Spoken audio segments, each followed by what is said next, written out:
Hey everybody, I'm Justin with AmericanMuscle.com, and this is my detailed review and install of a pair of these black racing seats available for your 1979 to 2014 Mustang. Now right up front guys, I'm going to tell you this product does include 2 racing seats. We only have one on the table here, of course, for space sake, so just keep that in mind while watching.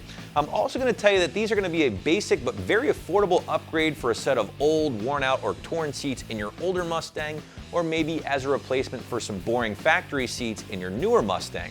These seats definitely provide enough comfort for the daily drivers out there, while also providing a good amount of bolstering along with these harness provisions for all of my track Mustangs out there, while still saving a good amount of weight over your factory seats.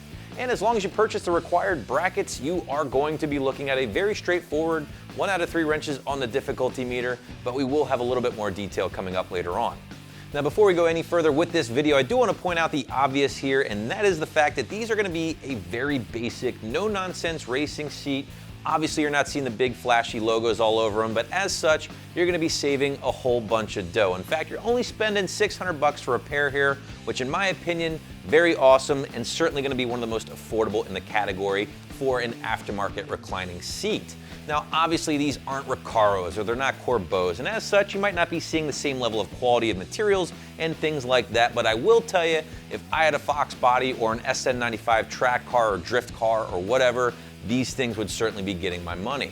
But let's talk a little bit more here about these seats, namely the construction, and we're going to start with this black cloth material. Again, a very durable material, very soft though, good enough for your daily driver. It's going to be pretty comfortable, but at the same time, it's going to hold up to the stresses in your daily or track-driven Mustang.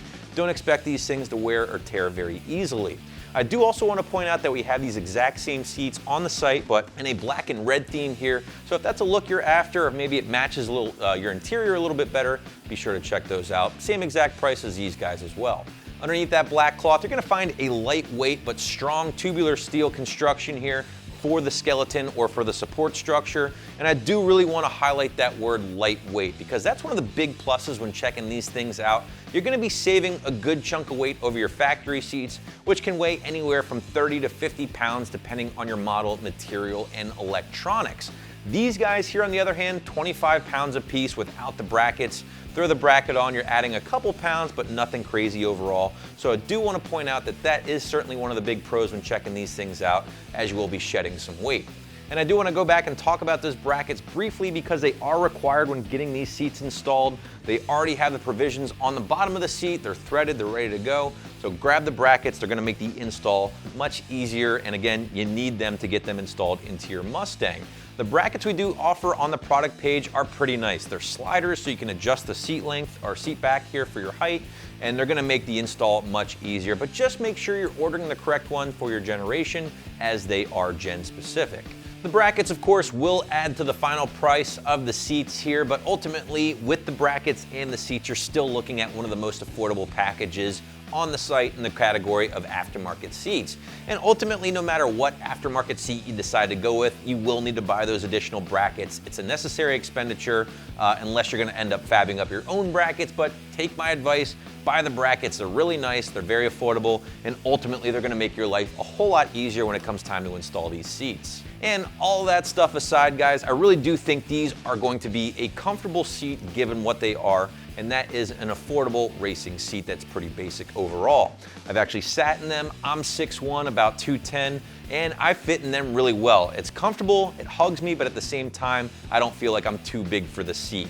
And that's something our customer reviews have done a great job of pointing out with this particular product. I always tell you guys to check those things out because they're very helpful. These guys actually own the product, they're giving you honest feedback, and it will help you make your decision on deciding if these are the right options for you. One thing that did really jump out at me in those customer reviews is that amount of people that said how low these things sit compared to your factory seats. And that's a good thing to point out, and honestly it's not unique to these racing seats per se, because in general, racing seats sit you a little lower in your car compared to your factory seats. Just something to be aware of before purchasing. If you're a taller dude like myself, again 6'1", and you track your car quite a bit, this might be a good thing because you won't be smacking your helmet or your head on the headliner anymore. On the other hand, if you're vertically challenged, if you want to say, this might pose a small issue. Switching gears, let's talk install, and 1 out of 3 wrenches on the difficulty meter, an hour or 2 from start to finish is really all you're looking at here using a basic socket set. This is not going to be a hard job for you. If you do have seat-mounted airbags in a newer Mustang, go ahead and disconnect that battery first before getting started as a safety precaution. After that, all seats are basically going to connect to your chassis using 4 bolts at each corner. Grab your socket set, remove those bolts, disconnect any electrical connections, and get the old seats out of your car. With the racing seats still out of the car, go ahead and prep them for install, slap those brackets on the bottom using your socket set, and make sure these things are ready to rock and roll. This would be a great time to go ahead and vacuum under where the factory seats used to be. Chances are you have some loose change down there, maybe a few French fries. Just get the area nice and clean. Grab your new racing seats, put them in place, and secure them with the 4 bolts that you removed in the previous step, and you should be good to go. So if you're in the market for an affordable racing seat to replace the ripped or worn out seats in your Fox Body SN95 or S197, I really think you should check these things out on the site, and here's why. They're super comfortable, they're very durable given the fabric, and you really can't beat the price even with the necessary brackets. So that's my review of the black racing seat pair, which you can get right here at AmericanMuscle.com.